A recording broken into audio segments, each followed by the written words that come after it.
Commentaire rebelle zate. Voilà. Ça donne à Katsangalé, ma précisément à Binza. Paroisse Saint-Christophe. Aux paroisses. Ok. Mon réalisation l'habitude Saint-Christophe. Voilà. Très bien. Ok. Au ministre de la Justice, Constant Moutamba, nous sommes là. Ok. Voilà, c'est comme ça. Très bien.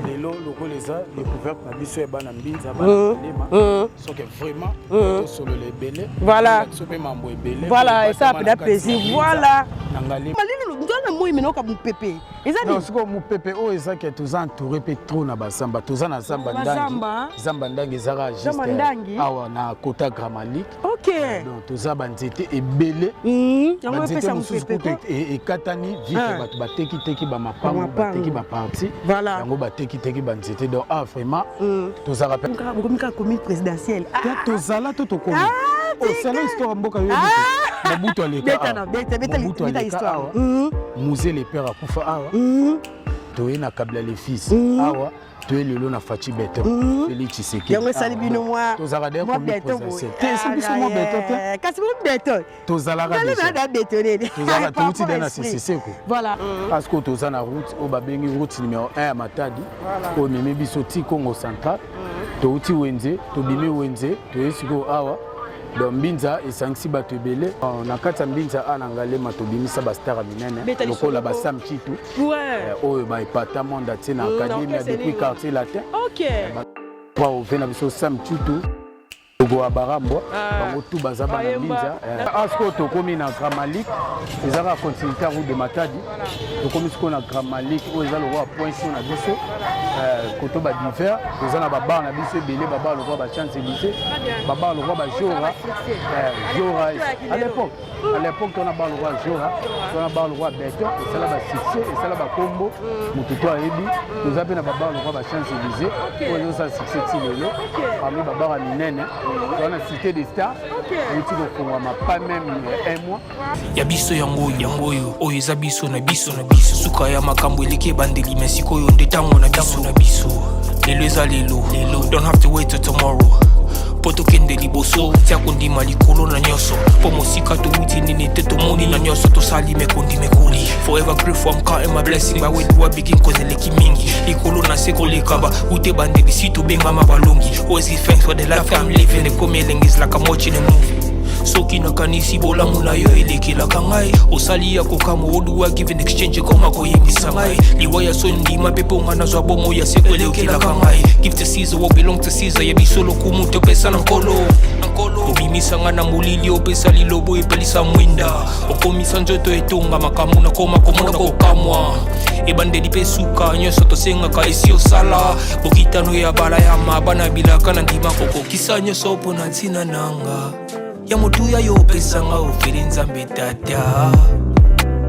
esengo na ngai ya libela moninga na ngai ya motima matoye yoki miso emoni minga kolobeza te motema eza temo emisala emonani minga kolobeza te touti mosika essentiel tokomi minga kolobeza te ya kolobeza te minga kolobeza te matoye yoki miso emoni minga kolobeza te motema eza temo emisala emonani minga kolobeza te touti mosika Nito Lobara biso podcast chaîne des actions pour le soutien du peuple na kati ya podcast menatana ba orphelinat to sunga mo bana bitiki na moi sikra mo miniki nezala kan de ko palinga sunga mo netike bo hésitera te boko ko contacter biso na numéro dans la bande de cash na vraiment Nzambe eropango la bino voilà très cher amis internautes to bandi musala naza ko kota na entrée na ngana Gramalik pona ko koma vers ndeko na biso o guide ko guide biso lelo po to beta mo lisolo ka ndenge ezala ka boye ba pena ba star ya ngalie malelo boye ba misa ngalie ba boye ba ni ensemble parce historique moi que va venir boye ba pena nyonso wana et c'est ngane boza la brancher peut connecter na chaîne et nous allons toujours il y a biso podcast nous on a calamité merci beaucoup. Voilà, très cher ami internaute, on a expliqué bino kaka l'autre zabon na kati ya commune ya Ngaliema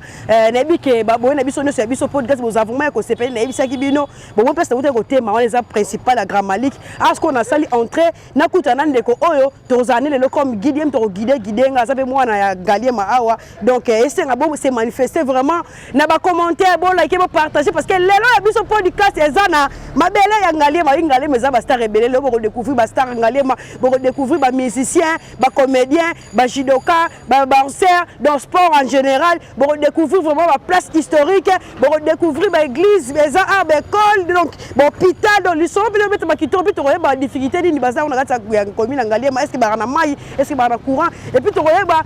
sur les a combien de riz la quartier autour de Grand Malik ko expliquer biso kaka par rapport vraiment on a ces plaques na zana ndeko oyo aza loko la guide na ngai lelo Shida Molobeli bonjour bonjour maman bonjour qui mes ali bonio pe ouais nzamba zo batela lelo kitel biso na mabele ya masoga lelo beto na bene lelo na bisa yo somweza ekiti na mabele voilà commentaire rebelle zate voilà ça donne à kati Ngaliema précisément na Mbinza à Doza paroisse Saint-Christophe au paroisse OK mon réalisation la biso Saint-Christophe ici pe ba autorité mboka ebele voilà autorité pe mboka ebele basambela awa très bien kana ministre de la justice Constant Mutamba OK au ministre de la justice Constant Mutamba no sambela paroisse na biso OK on remercie Nzambe parce que liboso ezala Nzambe voilà c'est comme ça très bien lelo loko les a découverte na biso e bana Mbinza bana Ngaliema so que vraiment solo le ebele voilà so pe mambo ebele voilà et ça fait plaisir voilà na Ngaliema awa toyeba pe ni Mbinza ni Ngaliema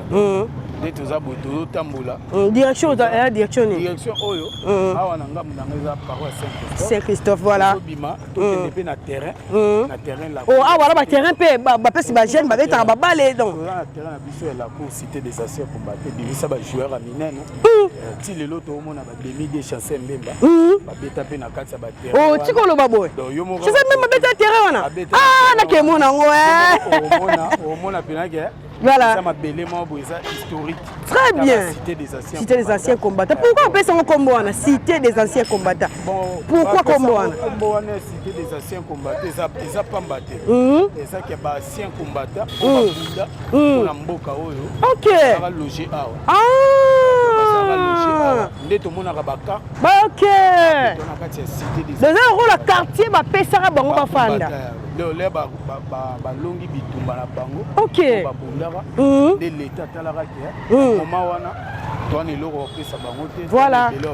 voilà bareservaka bango cité oyo des anciens combattants bapesaka bango comme histoire ya Ngaliema OK mboka elekaka bapesaka bango cité oyo donc ti lelo bazala na bango ka résider te bateka déjà bamapango yango tonebeka mpe kotalisa biso bon ti lelo misusu baza résider awa OK résider ya famille voilà bango moko comment on place mususu bamilimi na bango mpe mana kimia vraiment voilà babundaka trop mpona ekolo voilà bamisusu bakufa bamisusu mpe bazali voilà bamisusu mpe batika bafamille ndeka ezalaka na kati ya cité des anciens combattants donc makambo eza vraiment ebele donc tozaka aux alentours ya paroisse Saint-Christophe OK aza na paroisse aza na maternité OK si eza paroisse ana bozaka na secteur bozaka na paroisse o moko to bamosusu eza mpe toza baparoisse ebele loko cité mpe bakombo toza paroisse Saint-Catherine kati ya Ngaliema OK paroisse Saint-Luc Saint-Luc ya nayebi yango paroisse na biso ezalaka na Saint-Sacrement na kati ya boboko likuna OK Ngaliema eza secteur moko ebombi bainnovation ebele eza mpe na mabele ya solo ya kati ya makasi awa toza na bajoueur toza na bamusicien minene ya mboka tokokoma place wana kati no maloba te koki koexplike biso parce que oyo eza ebandeli ya émission tokoyeba commune ya Ngaliema eza na apropos combien de quartier oyo eyebani parce que bato ebele bayebaka te Ngaliema ezala baquartier combien koexplike biso vraiment mpo emema mpena lisolo na biso kitoko makasi talaka yo ozali awa ozali lokola notable quoi donc notable ya jeune banatif ne grandi voilà ekosala mpena kitoko opesa lisolo elengi tokoyeba biso ya Ngaliema neti biso précisément awa na localité cité des anciens combattants toza na baquartier ebele voilà toza na quartier A quartier A tina quartier O. OK. Donc eza bunene eza vraiment commune oyo secteur oyo esala mambo ebele. Voilà. Kande na lobaki maternité na biso ya paroisse. La paroisse, hein? OK. Donc ça maternité munene. Maternité munene. C'est bien. Biso nyonso tobotama. OK, OK. Bamsu tobotama maternité mbitsa na Delvaux. OK. Cité des anciens combattants sangisi bato belé. Sangisi ba comédien, sangisi ba homme politique. Voilà. Sangisi ba pasteur, voilà, c'est comme ça. Donc catégorie tout ya bato tout. Très bien. Biso pe tozana katika wana to lobelaka toujours cité. Voilà. Donc o eza quartier na biso to bundaka mingi. Quartier na bino Grand Malik. Mais est-ce que Delvaux, Ipene, Mbinza Pigeon ozone tout ça nous sommes dans la carte Ngalema tout les appels vrai dans la carte Ngalema OK mandat bimisi asko kende tokoti couloir ya terrain couloir avenue on oh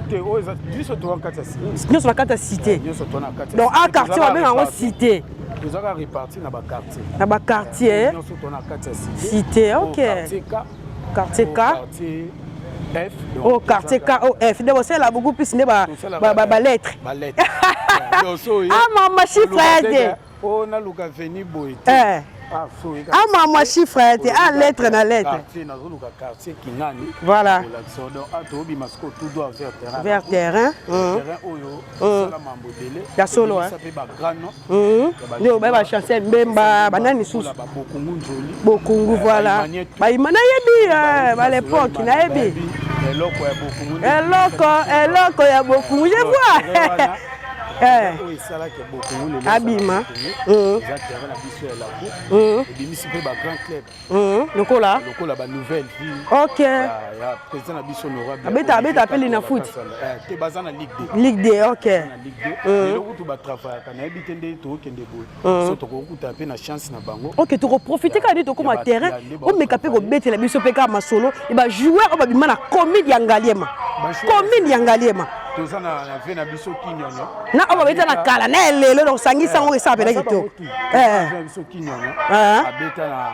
dragon OK voilà go beta ba coupe d'Afrique ça ba parmi ba joueurs oyo ba kotaka histoire na kati ya dragon très bien solo ya balle donc bazali ba monument vivant voilà si le lope nzamba batel bango bazali toza pe na nouvelle génération très bien landa kaka baninga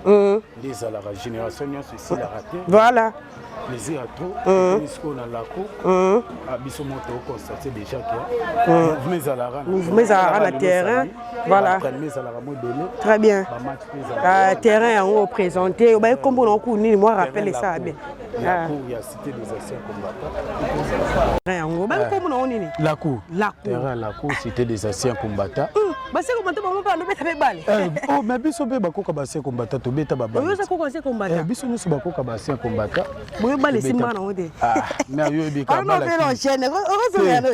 na rozongela mesko komi moi passe nene wa mkachupa souffle te mais souffle déjà qui mambo belé donc voilà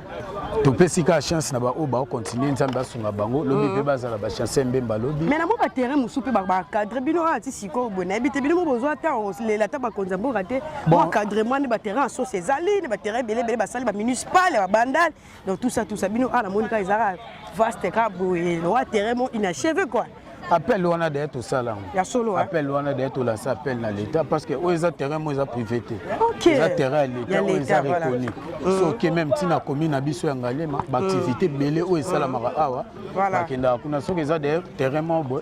eza de na maboko ya l'état donc plus biso to le larak bijou oyo terrain oyo histoire au barobo mango boité OK fa ba tia biso na ba normalement bo ezala solide et permettre pe ba jeune tala voilà les bazoya bazo beta baza na ba condition mo bo ezala un peu bien de loko tolela ka na mboka o ezabongo neti ba infrastructure bo eza plus intérêt à biso peuple congolais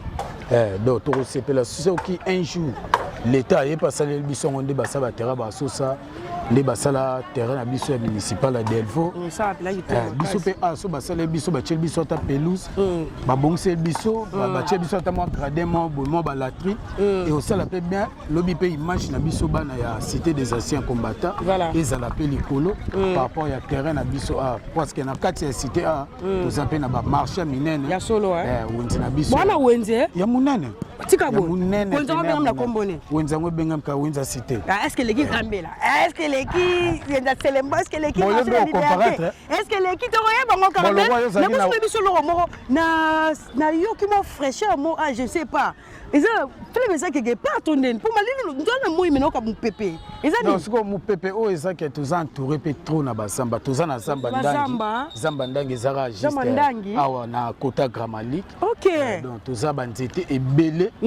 banzete mususu et katani vite batu bateki ba mapango bateki ba parti yango bateki banzete donc vraiment tous a rappelé na fraîcheur moi bien donc ngalima vraiment ngakutu na lobareza commis les plus bénis na ville ya Kinshasa na bien ni so bokomika commis présidentielle tozala to komi osala histoire mboka yo Mobutu aleka beta histoire musée les pères akufa awa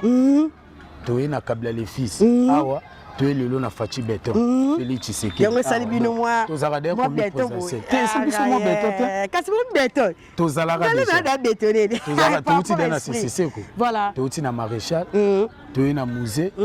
tu na sisa bidimbu ya Kabila tu esko le na Fachi Beton très bien desko to singa pe na Fachi Beton taka yepe aza pe na bolingo ya bale atali la biso pe kaya te aza bolingo ya bale parce que mo monika moi Léopard pe ndenge évolution mambo ekende mo ba 1 million na baocha na so ba tiango na terrain au monte que to zo ba infrastructure bien et ça la kitoko to ko redonner pe image mo boya bien ba pa ya pe ba ko uta libanda ba yebo batali pe jeunesse boya encadrement boy et au singa pe bien plus kaka tolelaka na gouvernement a soutenir biso atika biso te parce que na makasi na biso moko to bundaka déjà voilà c'est comme ça parce que bango pe fa ba bakse la biso sous force ndeka balobaka place Maëla Mutesuki ya Nzambe bandi voilà le gouvernement l'état congolais za lo wa Nzambe na biso très bien ngana ko suka awa ya continuer lenga donc plus batalela biso ka o eza intérêt na biso peuple c'est comme ça des ba terrain ba hôpitaux ba école ba wenze ba nzela faut batalela biso ngo pona permettre biso peuple congolais tous à la peine langage moko bien moninga sala nga pasi ndeti na bamboka o marché to ko kendiani pour que faut présenter marché donc faut tout monde a wenze parce que ba commune belé ba quartier belé ba zaim suka na wenze mo marché moko ya mo ne permet comment ça là que ba tu ba comment créer ba marché la banzela eza bongo non parce que ba marché eza musika bon awa sikoyo touti terrain tozobima sikoyo tokende wenze na biso ya marché na biso ya monene ya cité des anciens combattants awa oza église Sebeko église Sebeko Michoni voilà mututu aza kinois foyeba Michoni presque la commune nyonso ezalaka non ezalaka parce que eza pe église mo boye tika pe ba pointe na mboka voilà c'est comme ça yango moni chaque commune so ki na ba coin okuta Sebeko okuta catholique na l'église na biso voilà c'est comme ça donc asko to na Sebeko ils appellent école par ils appellent école azana école voilà azana école na 4 primaire secondaire maternelle azapena salle na na 4 salle na ba réunion les églises mambo et sala mambo belé si le lope biso pe ba auto esima to continuer kana 4 ya masolo yango donc osko tozo bima sko wenze to koma na wenze après wenze tobeta pe lisolo na ba mama lisolo et puis telaka ba mama ba yeba pe siko awa ba notable pe ya commune et puis to yeba pe ba musicien ba bima wana simati to ba musicien ba bima le so ba bar ça ba succès ça bongo donc ba place historique et ça fait que to makasi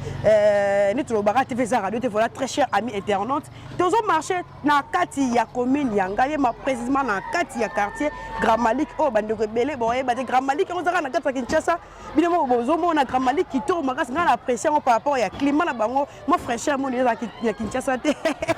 na mbete shida mo lobeli Franck ko expliquer est-ce que awa penda ba difficulté ni bozo na kati ya quartier na bino a Gramalik bon ndeti bozo na courant wana mai ba difficulté ezanga kana ngote voilà ndeti koto courant et toza na biso bien à part ba coupi na ville à Kinshasa quand des alara toza souplesse na ba difficulté mususu ya banzela yo mozo mona rande ba misele yo sala madon awa ba bandaki mais ba arrêter na lopo ba ki continuer koto mususu donc moins difficulté ezaka na courant mai na banzela ba bon service pe éclairage bodindaka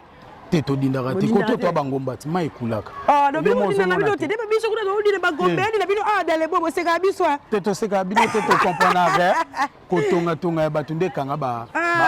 entraînement yo mozo mona mbule yo beta mais nzele sa bien biso toza plus na ngomba mai le kaka ele kambala moko na ngomba moko omona itikaka mwa ba mai mwa mike voilà donc akande na lobaki tozo bimasko to okota wenze to ebike ba mama bazana wenze bazali voilà ba papa bazali ba chaîne pe le roi nga bazali ba débrouiller na ba débrouiller ba opesa biso pe ba stratégie na bango ya ba cop kande basalaka to ebike le samedi za salongo très bien yango mona moi bato ebele bafuli non parce que voilà week-end donc soki ekoki omona vraiment que ambiance ezalaka vraiment makasi voilà donc tozokota sikoyo wenze tokota wenze na biso ya cité tobeta mpe lisolo na kati ya wenze na mosika to namona na bana bawaya na basa pondu kitoko boye me babilanga eza mpe mabele eza ya bien mabele eza eti pondu kitoko baya bonjour pondu kitoko mpenza mabele eza bien Kinshasa d'ailleurs mabele ezalaka bien yango omoni ti même bazobundisa biso tokomi sikoyo wapi sikoyo tokomi na marché yo mo ozomona déjà okonstate déjà bamouvement ezali donc eza vraiment marché na biso ya monene marché na monene marché na biso ya monene ndenge bapena bafeti babiso bazwaka transport okende bazandu banini bino moko gera mamo tokosala mwa déplacement ekomaka kuta mbuteyage kuta sikoyo babo ndenge bino bazandu karamba miyibi mpe aveke na bongo esomeki baoyiba ndesi boye someki mpe na boto tuto toyibi tika boye eza marché na biso ya monene ya cité des anciens combattants voilà donc eza marché batongaka baancien combattants bapapa babunda bitumba mpona ekolo voilà c'est comme ça nde bapesaka bango commune quartier disons bapesi bango marché bapesi bango terrain bopito école so bopito wana nde tuna no momutu na bopito bapesa bango bafutaka mbongo to eza gratuitement tofutaka ti kaka eza conventionné catholique eza bopitali ya conventionné catholique tofutaka po eza vraiment wenze na biso ya monene tokomarché bato pe bazali donc tokonstate kaka baprix ya babiloko yango nde ezali parce que bato baoloba dollar ekiti ebino yango babimaka batomate ya mbuma yango babesa fo bapoivron ça c'est fois kasi desa fo eza daye baprix ya kala ti eza daye baprix ya kala ata 100 francs papa esa lelo te voilà Kinshasa makambo toujours mais moni ya potopoto yo kumisela yango bino mai ngomba yango potopoto yango toni ata potopoto moko réalise la biso ville à Kinshasa partout potopoto ezali mais yo kumisela commune na bino ngalie ngombe ezalaka mai elenga kutu so na kekuna nata mpe na boti donc nani na ngai kobeba penda voilà tobeta lisolo kande ezalaka beta mwa lisolo toza na kati ya wenze wenze na biso ekenda vraiment sango makasi voilà esungaka mpe bamama na biso bandeko na biso bapermettre kolukela biso mwa ya moke voilà parce que na makasi na biso mo tookoka te très bien nomo batiela biso wenze oyo mais plus tosenga kaka na leta ayeba mpe kotalela biso problème ya wenze oyo mais oyo eza kotongama pena te wenze eza kotongama te nano etongami te voilà neti boye epenalizaka bamama na biso omwa nde bamama batandi boye imagine siko mbula ebandi ya briske tala siko fufu boye siko mbula ebandi ya briske okimela wapi donc ozala vraiment mpasi yango tolelaka plus kaka na leta tokuraka derrière leta tala ndeti boye tootama na kati ya potopoto yango eza mosala tondimi kaka toniata mais fois leta atalela biso ndeti bawenze oyo po ezala vraiment na baeta mwa boya bien parce que plus toya kosomba biloko ya kolia biloko ya kolia esengaka place baoteka biloko ya kolia hygiène po ezala vraiment propre moto akoti asombi eloko na ye na ndenge ya propre abimi mpe na ndenge ya propre donc toyebi ke lelo lokola podcast eleki boye na de la presse Maradona oleki boye nayebi ke mongongo na yo ekendaka mosika à travers caméra na yo leta otala ya biso likambo oyo donc tozolelaka plus babongisela biso oyo c'est parce que ngalema cité des anciens combattants eza secteur moko mine moko boye ekenda kombo kombo makasi grand cadre makasi ressortissant minene obeta pe lisolo ti banani wana tokoba mo bakombo pe baministre mo bakeke notable vraiment na kati ya commune esa pena to développer nga beta lisolo toza na bagénéral kabi tika boye tozalaki mpe na ndeko na biso Frank Diongo oyo nyonso ayebi ayebi tozalaki ne awa voilà abunda na biso mpe lit ya rapport ya ancien pouvoir abunda na biso lit ti akei baplace akoka ya kokende wana eza avi na ye ebimisa biso mpe bakombo ebele oza libre Thomas Louaka voilà wana nayoka avandi mpe koto oyo ayebi lisolo ya wenze oyo ayebi lisolo ya baterrain ya baécole catholique tu baliloba ayebi lisolo wana batoma Louaka bafamille Kano William Kano honorable à l'époque bato babunda vraiment na Jean-Pierre Bemba na kati ya MLC wana babunda vraiment bitumba makasi ressortissa bazaki ebele ya kokufa bakenda ya kotikala mpe tozali biso mpe nouveau génération tozokoba tozolinga mpe toatandetokotala protocole ngapela shida na retour fo pezanga lipapa na we fo kepela tina ndako nopenga lipapa po ndenge na bebi na osombe olipapa na wenze voilà ça tombe bien le roi peut tona wenze vraiment osomba lipapa donc yo mozomona potopoto tala siko place to yo somba biloko olia na tala siko ba condition za pena bien tozanga na kati ya wenze tozobima sikoyo tobima na grande route de Matadi principal ememi biso DGC ezomisi biso esusu Gramalik donc na petit ba ipeni wana petit ba ipeni route de Matadi donc tozanga na kati ya wenze yango oyo donc awa mouvement ezalaka peteka donc tout baactivité tous les bango nyonso apena ezali décembre eyindaka na zando nde ape ezali nde mpe ape towelelaka tika boye donc bato bayebi masolo ya bawenze oyo donc eza wenze moko boye esala kombo ya makasi bamama na biso bagel na place okende koyiba okende osalaki ndumba yango moni batiela biso mwa wenze oyo epermettre moto aluka mpona koyiba kindumba ekitaka motu nasosko bamoni moto oyo azoteka ata mai aoteka ata nini matungulu bakoaprecie bakoencourage eke na moto oyo azoyiba toanda toujours kolanse bamaloba mabe likolo na ye yango moni wenze oyo ebombi mambo ebele ebombi vraiment mambo ebele ya makasi todindaka na bapotowana lati kecha noir moyebana eza te maka na bino bato bolati bilo kala jordan penda so tobimi awa ebano bandika bakeche wana bazali basunga bango mpe biso d'autre part basunga mpe biso mais tolinga te kaka basungaka biso toluka siko nde leta nde siko asunga biso neti wenze oyo soki atie biso ata makada atongeli biso bamesa ya bien epermettre ke bamama na biso bateka na bacondition moko boye ezala vraiment eza pena marché monene bato balongwaka de part et d'autre bayaka wenze oyo donc mpona tolia esengaka wenze oyo donc aso eza te maplein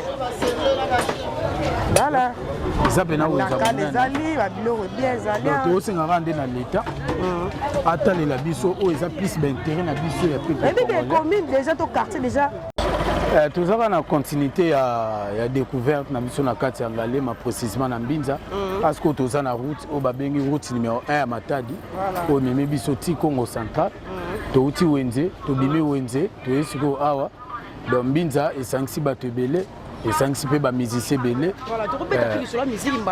tokobeta toprofite na profite mpe napesa mpe bagauloise nyonso mbote oyo eza ya biso na préféré napesa bango na mbote nano le 27 décembre le roi toa mpe na mambo ya musique le 27 décembre nabengisi bagaulois to boya na palais de sport ya Gabon bokoyoka musique ya kitoko roi toa na musique ezalaki juste un petit parenthèse donc na kati ya Mbinza a na Ngalema tobimisa bastar minene lokola basam chitu oyo baepata monde atie na académie depuis quartier latin ofe na biso sam chitu logo ya Barambo bango tout baza bana mbinza bolingo ye wana ne grandi babotami awa bakoli awa batangi bayebi idéologie ti lelo nzambe apesi bango baélévation baza na bapoto bazokontinue mpe kaka carrière na kati mpe mbinza tozalaka mpe na bajidoka e baminene tozala bamaître Roy Ilunga toza bamaître Belé bamaître Adjiko Jido Club Saint-Christophe ya Saint Patrick Didi Dibala et fonctionner maître Didi Dibala na kati ya mbinza awa donc na bamusicien tozali na ve na biso mpe Del Strakato mpe ya son âme akufa femme musique esala succès na bafréquence star à l'époque les baosala batournoi ya bafréquence star ya baprimis wana donc Destrakato encore une fois père son âme atika biso na mokili ya Nzambe donc Nzambe continue ka kobatela ye la sazali donc Ngalema bimisi ba jouer Adolphe Dominguez ça s'appelle ka ana Ngalema na pigeon moi pigeon on va savoir confirmer pas na aucun wenge donc Ngalema za le roi berceau on va répéter après bimana libanda Ngalema répéter avec Ngalema tu as na miel de son répéter après miel de son comment Ngalema bon à répéter bayaka ko s'intégrer na artiste moko peka ya mboka oyo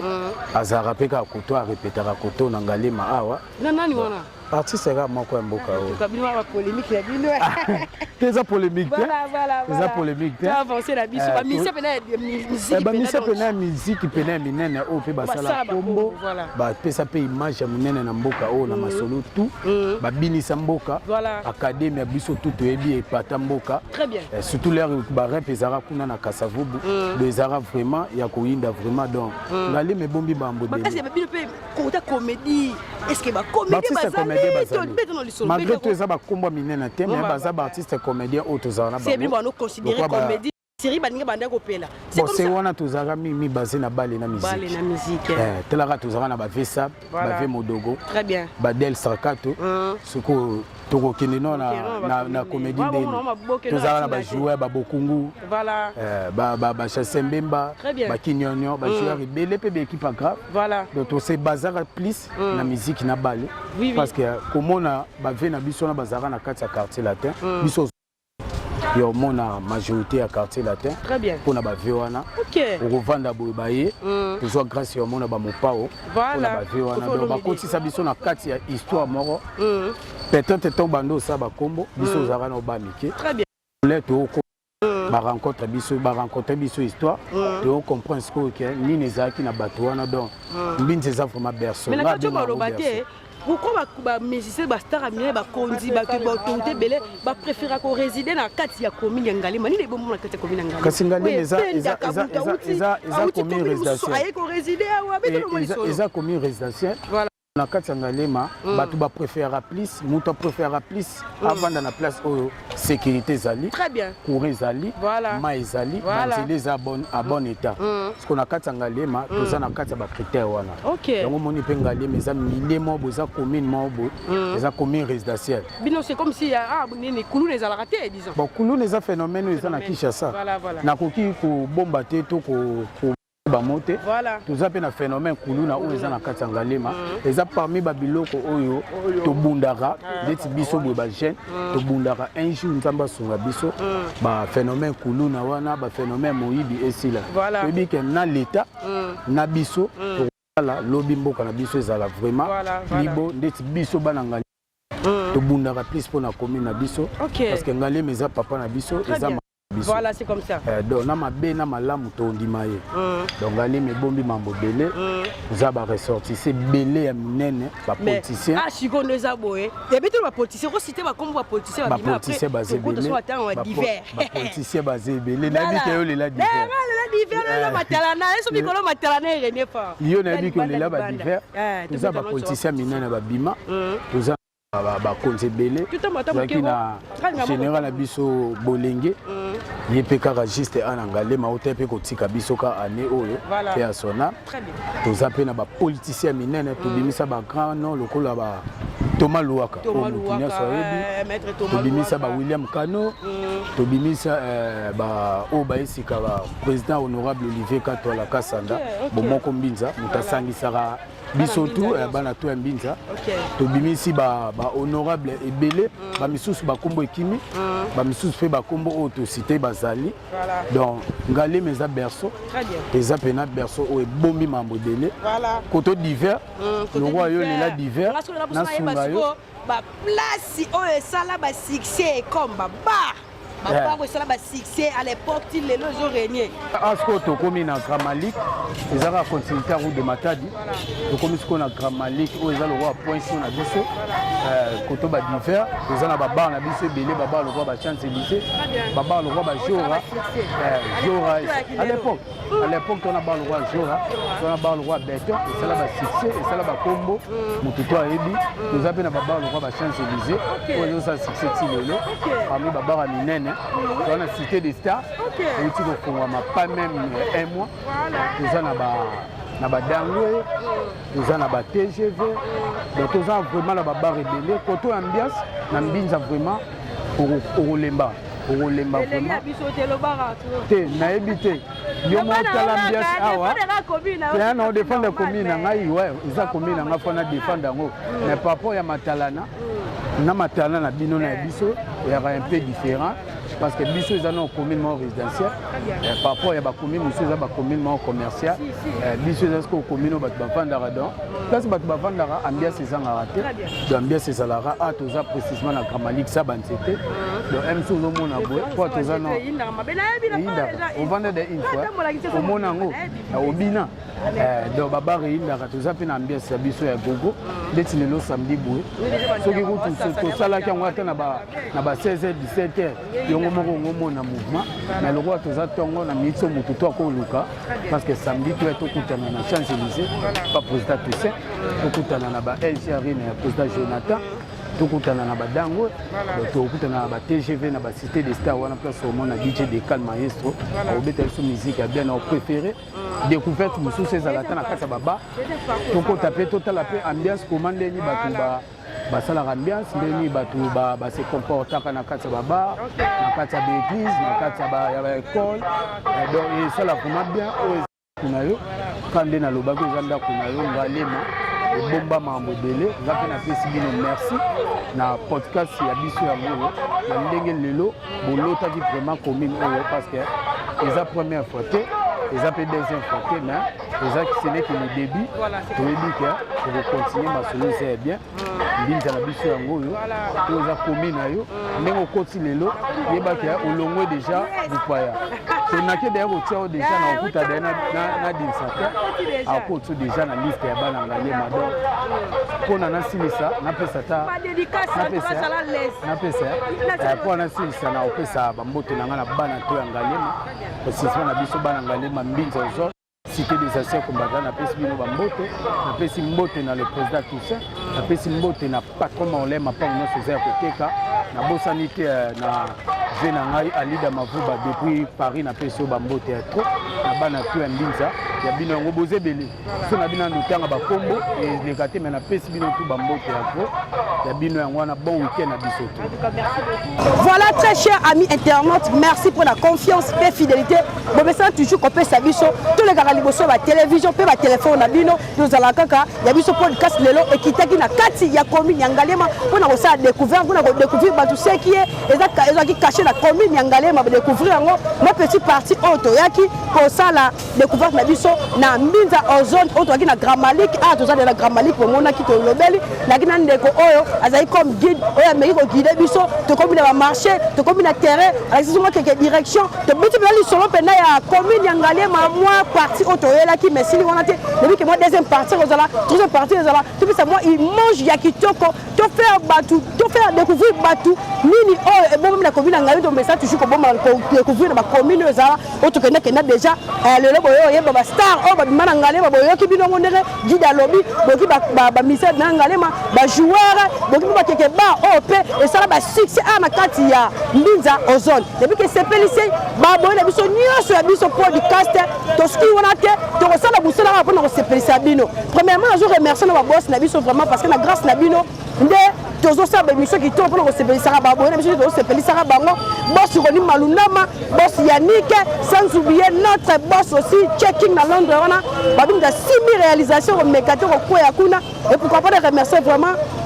la famille Mathieu la mobimba la piscine Bambote, maman Laura Bambote Belé. Donc, tu as la Moussala, TVza Radio, Billy les autres, ça toujours. Par rapport à Moussala, tu as ça, tu as la commune en galère, tu as l'axi, deuxième partie, il y a une chose à lui, tu rencontres ma place, on te continue pour le monde, tu rencontres ma barre, donc l'église, mais quand on est de Robiso, à où tu vas de guide, à où tu vas, donc tu as venu pour le repérer ça toujours. Il mange, il y a bien, tu rencontres ma Delvo, ma DGC, on te repère ça, mais c'est manifesté beaucoup plus, na ba commentaire, bon liker, bon partager, il y a un peu de service sur ma casse, il y a que ça la Moussala, TV et ça radio, on a un peu de ma base, vraiment vous êtes belé, on entend vraiment comme belé, na mon abongo, Gloria Gonda, la fille en couleur, Gloria Gonda, et pourquoi pas un peu de mbote, na mon vieux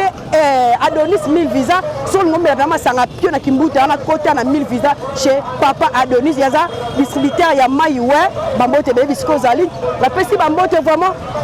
Na mon vieux Freddy Ngoma le coutumier depuis les États-Unis pour capable de faire monter na Elodie na maintenance na Bundeswana et puis si va monter na famille Mialou Keren en Allemagne Chimie en Paris c'est fera Mialou ma petite chérie sans oublier notre Andy Mialou notre cadet Andy Mialou la puis si va monter vraiment na tout va soutenir elle marre de la presse la motivation ma prière ba on va liker na émission na va commenter vraiment na linga rabino makasi ya makasi tout ça la Moussala toujours na case idéologie elle marre de la presse toujours na milieu de PC là le autre qui na Mbinza ozone na Grand Malik lobby to Rosalem sous na développement de Rosasu et pour on peut ça image qui toko bino monde boyebi ni to kena maso na bino e bo liker bo partager bo commenter s'il vous plaît bana ya ngaliema bo se manifester parce que to lota ki bino to lelo na commune bino pour na repérer là toujours idéologie la sima caméra to zaki bongo na caméraman na biso Jordan to tambo ne bénéfice suka wana mona bongo ya réel ya do basadi sa babote belé donc nous allons ça le bakaka so na kufite so ki penza mazongite ngana bino to rekutana à la prochaine émission. Quant à moi je vous dis bye bye bye bye bye bye bye. Ya biso yangoyo oyo eza biso na biso suka ya makambo eleke bandeli mesiko yo ndetango na biso lelo eza lelo don't have to wait till tomorrow poto kende liboso tia kondima likolo na nyoso po mosika to wuti nini te to moni na nyoso to sali mekondi mekoli forever grateful I'm counting my blessing but when you are begin cause eleki mingi likolo na seko lekaba ute bandeli si to benga mabalongi always give thanks for the life I'm living the coming is like I'm watching a movie soki nakanisi bolamu na yo elekelaka ngai osali ya kokamo oduwa give in exchange koma koyebisa ngai liwa ya so ndima pepe onga nazwa bomo ya seko elekelaka ngai give to Caesar what belong to Caesar ya biso lokumu topesa na nkolo obimisa nga na molili opesa lilobo epelisa mwinda okomisa nzoto etonga makambo na koma komona kokamwa ebandeli pe suka nyonso tosengaka esi osala bokitano ya bala ya mabana bilaka na ndima kokokisa nyonso mpo na ntina nanga ya motuya yo pesanga ofeli nzambe tata esengo na ngai ya libela moninga na ngai ya motima matoye yoki miso emoni minga kolobeza te motema eza temoi misala emonani minga kolobeza te touti mosika essentiel tokomi minga kolobeza te ya kolobeza te minga kolobeza te matoye yoki miso emoni minga kolobeza te motema eza temoi misala emonani minga kolobeza te touti mosika